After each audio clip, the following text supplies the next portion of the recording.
Asymptotic notations with example.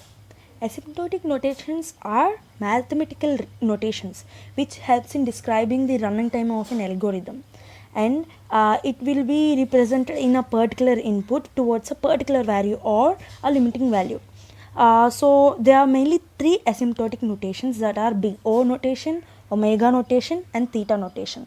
Big O is the worst case complexity, and big O notation represents the upper bound of the running time of an algorithm, and the algorithm be like O of g of n is equals to function of n. There exists a positive constant c and n naught, such that O is lesser than or equals to f of n is lesser than or equals to cg of n for all n is greater than or equals to n of O.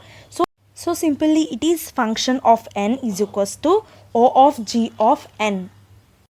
Next comes the omega notation, which is the best case, which represents the lower bound of a running time of an algorithm, and it provides the best case complexity as we know. And omega of g of n is equals to function of n. There exist a positive constants c, n, and not, such that O is lesser than or equals to c of g of n is lesser than or equals to function of n for all n is greater than or equals to n naught. Next, theta notation.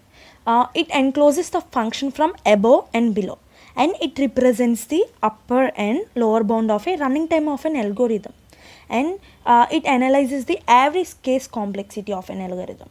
So it represents as theta of g of n is equals to function of n. There exists a positive constant c1, c2, and n naught, such that O is lesser than or equals to c1 g of n is lesser than or equals to function of n is lesser than or equals to c2 g of n for all n greater than or equals to n naught. So in this we are having graphs like f of n is equals to O of g of n, that is big O notation, and f of n is equals to omega of g of n, that is omega notation, and f of n is equals to theta of g of n, that is theta notation.